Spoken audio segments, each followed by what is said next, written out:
Welcome everyone to the Pathways of Success video series we host here at Danos Associates. My name is Penny Parker and I head our legal division here. Today's Pathways to Success discussion is going to be a little bit different to some of the previous ones that we've done in the past. So normally we cover things like market trends or career advice, things around salary advice, etc. But today we've decided to tackle the topic of managing stress at the desk. It's something that I think is very relevant to all of us who work in the corporate world. And I'm very, very excited to be joined today by my guest, Shruti Srivastava. Welcome, Shruti. Hi, Penny. How are you doing? Great to have you. Good, thank you. So Shruti is the founder of Yoga Mapp and was previously the head of recruitment at an international city law firm, Bryan, Leighton, Paisner, whilst also having a good 10 plus years in the legal recruitment world. Shruti's recently been featured in Marie Claire and the Stylist magazine, and today she'll be sharing with us her insight and advice on this topic, as well as a few tools and things that can help us manage our stress levels at the desk. So whether we're working from home or we're back in the office, it's still something that's obviously very relevant to us all. So Shruti, so great to have you on the series today. Thank you so much for your time. I wonder if we could start with a little bit more about you and hearing a bit more about your journey from working, years in the corporate world to creating Yoga Mapp, a bit more about what that actually your business is. And the second part of that question, I guess, is what were some of the motivation and drivers that sort of brought you to on your journey and where you are today? Yeah.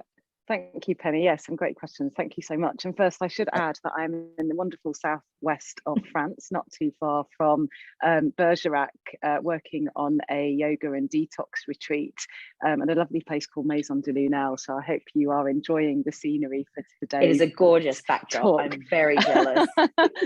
Yeah, hope that people feel more relaxed just even watching. So a bit about my background. Yeah, I spent 16 years altogether recruiting lawyers and business professionals within the legal recruitment industry. So on one hand, I kind of feel that that's what I've always done. On the other hand, what I had always done to unwind was practice yoga. Used to practice with my mum as a kid, and then I just carried on after uni. So probably practicing about 20 years. I think anyone that knows me in the city knows that I would always be going on yoga retreats to unwind, detox, and recover from from extreme burnout to just rest and relaxation. So I was fortunate enough to have the opportunity to do yoga teacher training, to complete my yoga teacher training, I should say, in February 2020, just before lockdown. And it was after that point that I was inspired when I got back to the UK to launch Yoga Mapp, which is an online booking platform where you can book online classes with yoga teachers from around the world, as well as retreats, which is obviously where I am today. And the inspiration really was seeing all the yoga teachers from around the world move their classes to Zoom. I just thought they showed great entrepreneurial spirit, and it was a great thing for us to all be able to carry on our practice in the comfort of our own homes. Probably a time when that was more important for most of us, I guess, going through a very stressful time and not knowing what COVID was going to bring, and still being able to practice, I imagine, helped a lot of people. Absolutely. I mean, I don't know about you, but there was a point where even going out, felt a bit scary. So I had my regular morning practice with different teachers. I could dip in, dip out at a time that suited me. At the time, my employer was really supportive of everyone just taking the time, whether it was to go for a walk with family or to take time out for a bit of rest. So I think, just that whole sentiment. And I think it's really good to see that the city is still very supportive of, making sure everyone's mental and physical health is in good condition. Absolutely. And actually, that's a really great segue into our next question, because you're right. I think a lot of employers and these big corporates are having a real genuine interest in their employees' mental and physical health, but that doesn't necessarily always translate to us looking after ourselves, right? When we have the deadline, or when we've got the big boss sort of knocking on our office doors, etc. So a lot of your clients, as you say, are lawyers and city professionals, and a lot of us work long hours. They're in high pressure environments, working sort of tight deadlines, etc. What, in your experience, having done this the last few years now, and being having come from this environment yourself, what would you say were some of the most common, I guess, side effects of that, or symptoms of stress that you see with your client base? Well, I've also retrained as a massage therapist, and I have a lot of clients, as you mentioned, Penny, from the city, lawyers as well as city professionals that work in banks and other corporates. And just starting from the physical impact of stress, a lot of people come to me, they haven't had a massage for a couple of years, their shoulders are really, really rounded, there's some muscles in the lower back that are always really, really stiff. It might be that they just haven't moved in ages. They might even have water retention in the calves. So even just physically, the first treatment that I do for them, they feel a great release. I would say mentally, we see, especially on retreat, a lot of our guests are mentally exhausted, suffering from, up to burnout, but anxious about the future, maybe. Sad or depressed about the past. It might be that other personal situations have led them to have a bit of a tough time. It's really interesting to hear all of those sort of, I guess, the symptoms of stress. I think a lot of us just live with a lot of those, being always feeling tired, or always having a slight niggling headache, or just always feeling a little bit anxious, and actually thinking that's, comes with the territory of working in the city, right? So it's really glad to hear that actually these are things that possibly aren't the norm, and not really how we should be sort of just carrying on, if we do sort of feel this way. So what do you think that we could be doing as part of our, and even if they're really small things, what could we be doing as part of our daily routines that can help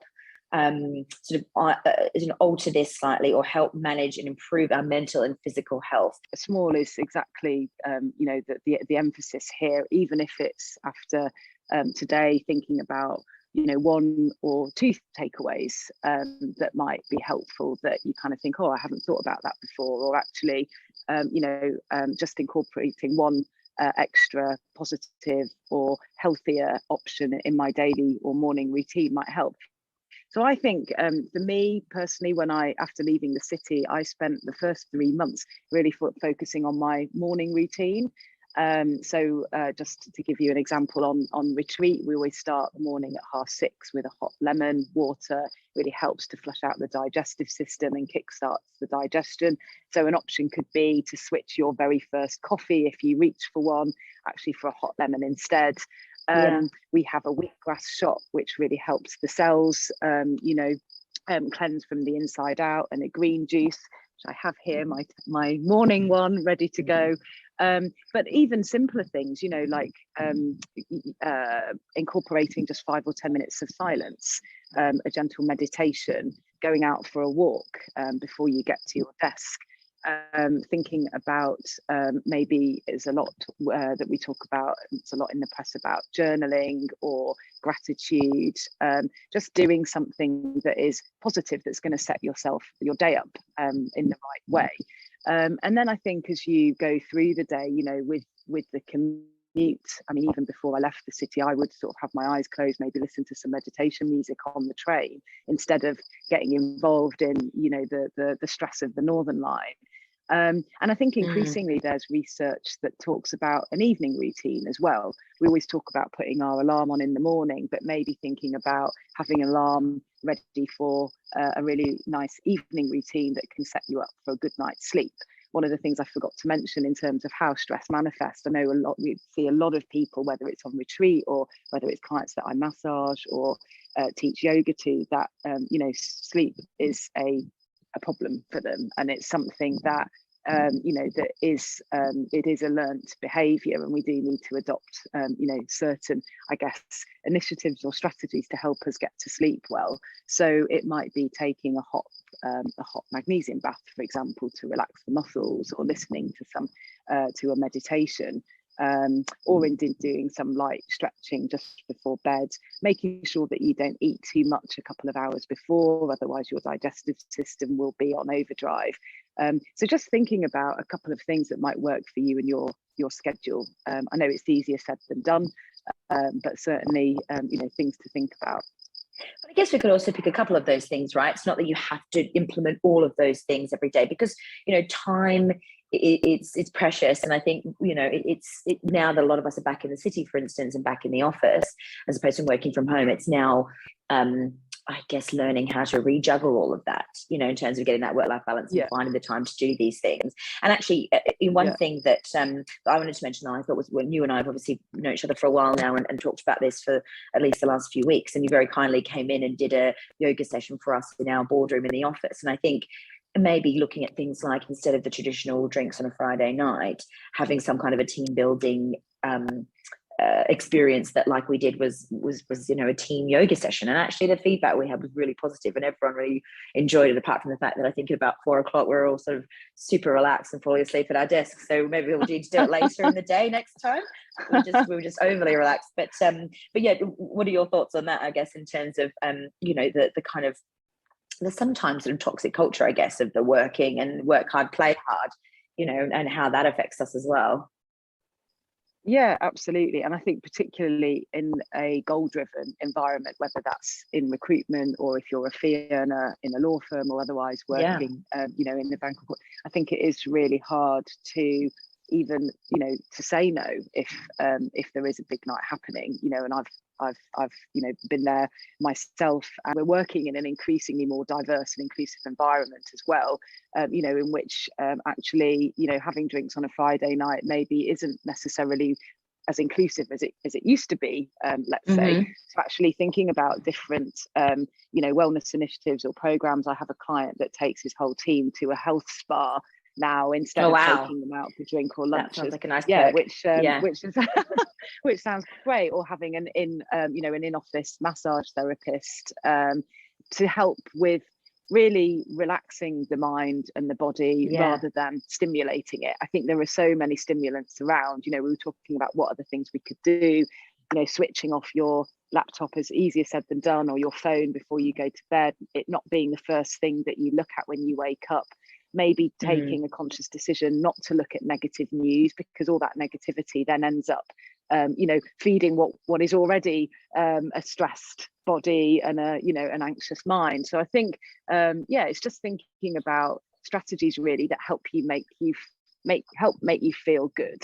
And it's not to say maybe having a drink to celebrate a win, but actually thinking about what might be A, more inclusive, and then B, healthier might be a good approach. And it's all about the balance, right? I mean, that's great advice. And I think as much as our employers are embracing some of this, I think maybe we as individuals need to sort of take some ownership, right, in terms of what can help us sort of manage that stress.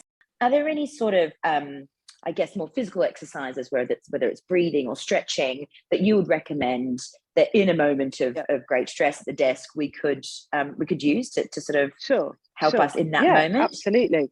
Yeah, for sure. And it'd be a pleasure. And obviously I have this wonderful setting. So yes. and just before I do, I think the message here is really to think about, as professionals, we are increasingly exposed to stress. So that means that our fight or flight responses, might well be on overdrive all the time. So thinking about really reducing, that increase of fight or flight, so from the sympathetic to parasympathetic system, and reducing the amount of cortisol that we have, so that when we do get that angry email or a client that's not happy, we're able to respond to them as opposed to react. So I think that would be, if I sort of had to explain why a lot of these practices are beneficial, they also really help you to respond in the right way when these things do come up, because like you say, we're going to continue to experience stress, but it's perhaps for how we manage it, which of course, particularly when we're at the work desk, is key. So I'm really keen to share with you just a couple of stretches while we're here, and then a couple of breathing exercises to end. So even when I was doing my 10-12 hours a day at a desk, I'd always start with having my feet grounded on the floor. And I just always like to, and I do this in my yoga classes as well, lift all my toes up so that I can gently place, which obviously you can't see my toes, each toe on the ground, which helps to bring me back to the moment and also helps with a little bit of coordination.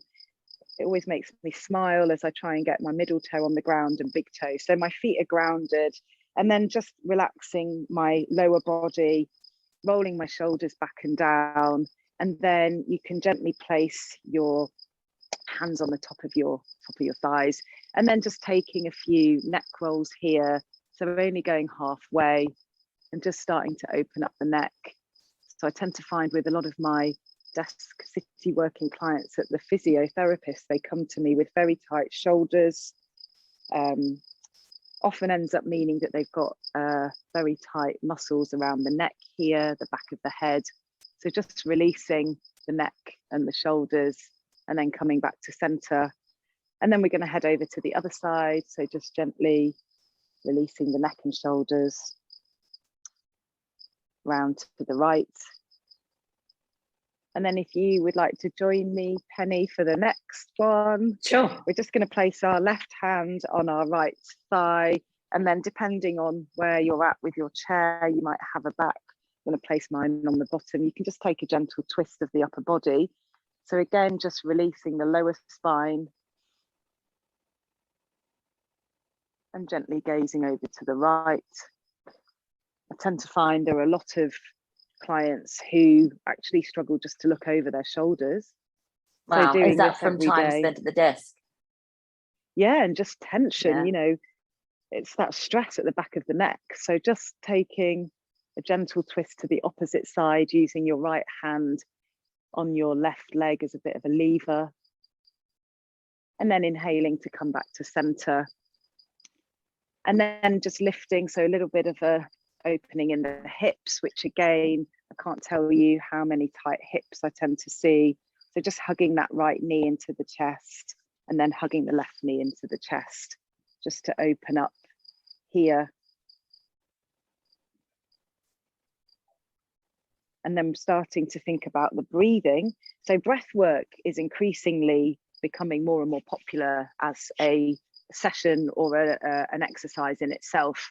You know, we are increasing the amount of oxygen that we bring into the lungs and into the cells and into the body. It helps to regulate our nervous system. It's very detoxifying, really great to help with being in the moment and to relax. So just moving on to a couple of breathing exercises that you can do at your desk.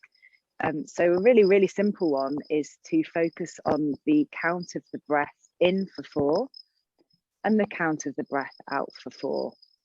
So really help to regulate your breath.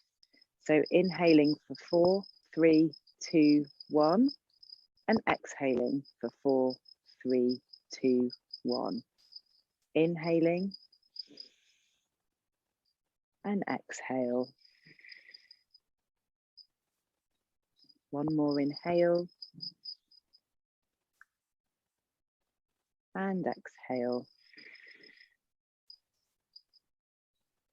One more breath in, and this time breathing out through the mouth as you let it all go. And then keeping the eyes closed, you can imagine drawing an imaginary box in front of you, and then guiding that breath around the box. So again, great to bring you back to the moment.